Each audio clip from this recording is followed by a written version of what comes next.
नमस्कार। द देसी अड्डा पर आपका स्वागत है। मैं हूं राकेश तिवारी। देखिए, आजकल हम आपको सीमांचल की सियासत के बारे में बता रहे हैं। आपको ये बता रहे हैं कि कैसे सीमांचल की सियासत ये तय करती है कि बिहार में सत्ता किसकी होगी। सीमांचल के 4 जिलों में से जो विधायक चुनकर आते हैं वो किस तरह से बिहार के राजनीतिक भविष्य की तस्वीर जो है वो सामने करते हैं। किस तरह से बिहार के तकदीर लिखने में सीमांचल के इन विधायकों का हाथ होता है, ये सब बातें हम आपको बता रहे हैं। इसी क्रम में आज हम आपको बताएंगे कि अररिया जिले में जो विधायक चुनाव जीतकर आए हैं वो कौन है।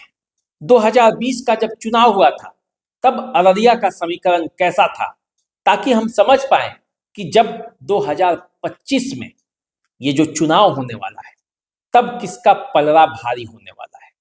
कौन किससे बाजी जीतने की तैयारी में है, कौन लड़ाई में है, कौन मैदान में है, कौन किस पर भारी है, किसकी कैसी तैयारी है। तो देखिए, अररिया जिला में 6 विधानसभा क्षेत्र है। नरपतगंज, रानीगंज, फारबिसगंज, अररिया, जोकीहाट और सिकटी। इन 6 विधानसभा क्षेत्रों को मिलाकर अररिया जिला बनता है। इस अररिया जिले में कभी तस्लीमुद्दीन की चलती थी। आरजेडी जब अस्तित्व में आया तो तस्लीमुद्दीन अररिया जिले के राजनीति के किंग हो गए, लेकिन अब तस्लीमुद्दीन नहीं है। आरजेडी का वो जलवा भी अररिया में नहीं है। अररिया के सांसद बीजेपी के प्रदीप कुमार सिंह हैं।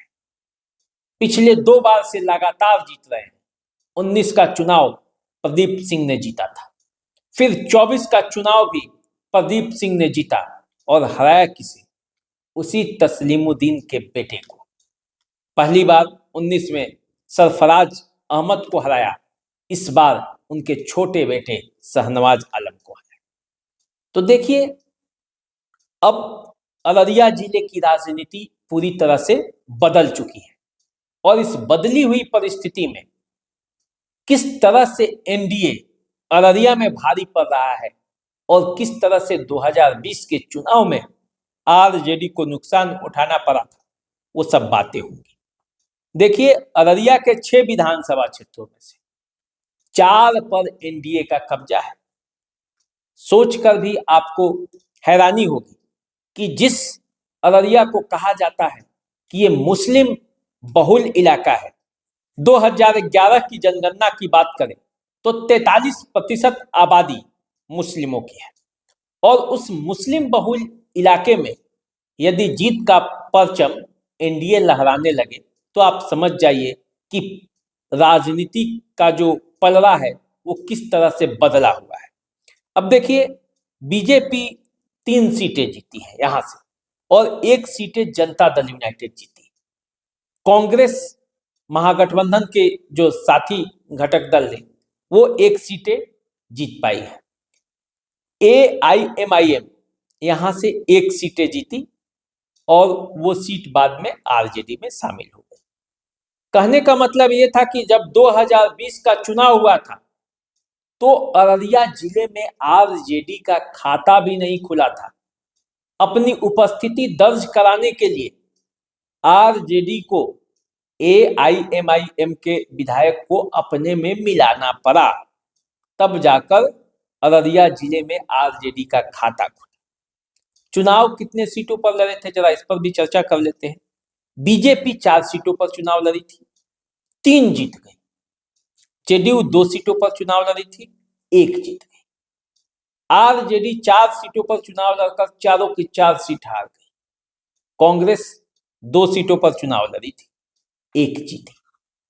तो देखिए, अररिया में जो राजनीति है 2025 की, वो जबरदस्त तरीके से सभी पार्टियां अपने पक्ष में करने की तैयारी में जुटा है। लेकिन जरा 2020 के परिणाम पर चलते हैं कि चुनाव परिणाम कैसे रहे, कौन चुनाव जीता, कौन हारा, कौन विधायक अभी वहां का है और कौन विधायक बनते बनते रह गया। देखिए, यदि अररिया जिले के नरपतगंज विधानसभा की बात करेंगे तो 2020 के चुनाव में यहां से बीजेपी के जयप्रकाश यादव विधायक बने। 98,755 मत लाए थे।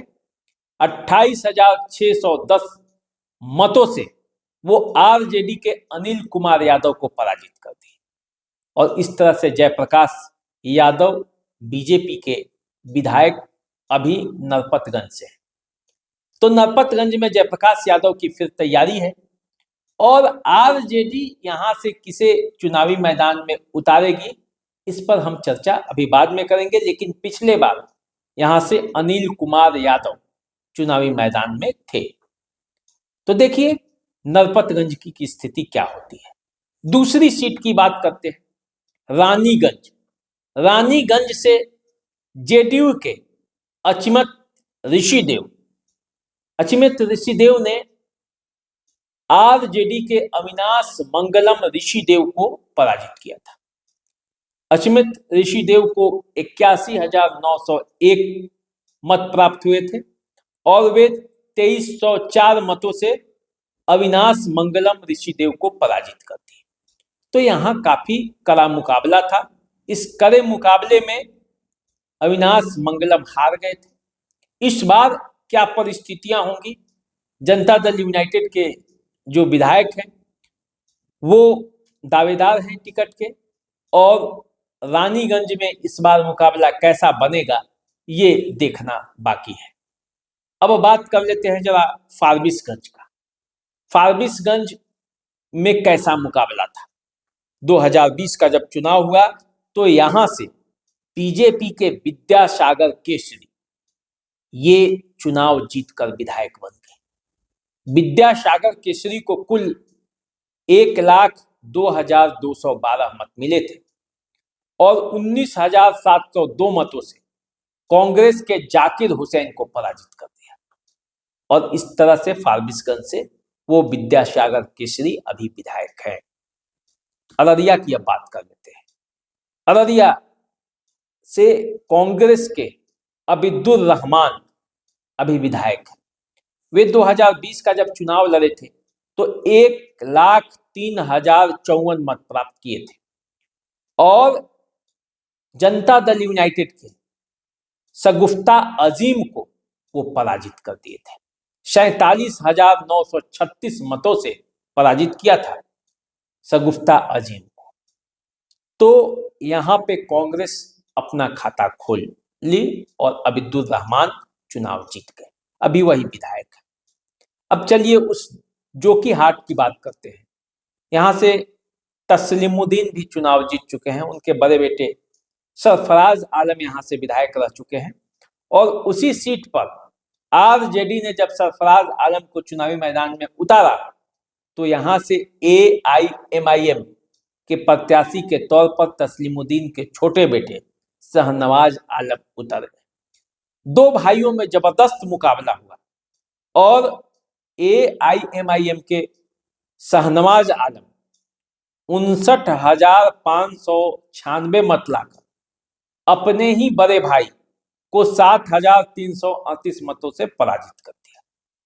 यहां से आरजेडी के प्रत्याशी रंजीत यादव को 48,933 मत मिले थे, वो तीसरे नंबर पर थे।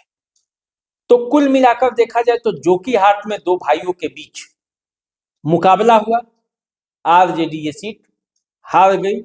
हालांकि शाहनवाज आलम फिर आरजेडी में शामिल हो गए और वे तेजस्वी जब नीतीश कुमार के साथ सरकार बनाए तो उसमें मंत्री भी बने। अभी वो विधायक हैं, पूर्व मंत्री हैं। जोकीहाट पर उनका दावा है, लेकिन ये दावा सरफराज आलम का भी है क्योंकि लोकसभा चुनाव में इनका टिकट काट दिया गया था और ये चुनाव नहीं लड़े थे। तो देखिए जोकीहाट में इस बार क्या होता है। अगला सीट की बात कर लेते हैं अब सिकटी की। सिकटी से बीजेपी के विजय कुमार मंडल ये अपने निकटतम प्रतिद्वंदी शत्रुघ्न मंडल आरजेडी के जो थे उनको पराजित कर दिए। विजय कुमार मंडल को 84,128 मत आया और वो 13,610 मतों से जीत गए। शत्रुघ्न मंडल पराजित हो चुके हैं। सिकटी के विधायक विजय कुमार मंडल बीजेपी के विधायक। तो इस तरह से देखा जाए तो अररिया में एनडीए का पलड़ा 2020 के चुनाव में भारी था। इस बार भी तैयारी है। एनडीए अपने प्रदर्शन को और बेहतर करना चाहती है क्योंकि लक्ष्य 225 विधानसभा क्षेत्रों को जीतने का रखा गया है। तो यदि 225 विधानसभा क्षेत्र एनडीए जीतना चाहती है तो उसे अररिया में भी और बेहतर परफॉर्मेंस देना पड़ेगा। 6 में 4 सीटों से काम नहीं चलेगा। 6 में अपनी उपस्थिति और बढ़ानी पड़ेगी। दूसरी तरफ तेजस्वी यादव बिहार के मुख्यमंत्री बनने का सपना देख रहे हैं। वो कह रहे हैं कि अगला बिहार के मुख्यमंत्री वही होंगे। तो ऐसे में तेजस्वी यादव को अपना परफॉर्मेंस अररिया में बढ़ाना पड़ेगा। 0 पर काम नहीं चलेगा। पिछले चुनाव में 0 पर आरजेडी आउट हो गई थी, तो उसको बढ़ाना पड़ेगा। तो देखिए, अभी तो समय है, 6 महीना से अधिक अभी चुनाव में देरी है। अररिया जो कि आरजेडी का कभी गढ़ रहा है, उस गढ़ में आरजेडी को अपना प्रदर्शन सुधारना है और एनडीए को अपने प्रदर्शन को बरकरार रखना है। दोनों में टकरार है। इस बीच प्रशांत किशोर का भी दाव होगा, एआईएमआईएम भी अपना दाव चलेगी। इन दावों के बीच किसका दाव भारी रहेगा ये देखना है। जिसका दाव भारी पड़ेगा अररिया वो जीतेगा, और जब अररिया जीतेगा तो बिहार की राजनीति में उसकी पकड़ मजबूत होगी। तो चलिए, आप हमारे साथ बने रहिए, देखते रहिए द देसी अड्डा। हम आपके सामने जब फिर आएंगे तो अभी सीमांचल के अन्य जिलों के बारे में भी बातें करेंगे, वहां की सत्ता के समीकरण को आपको समझाएंगे। अभी दीजिए इजाजत, नमस्कार।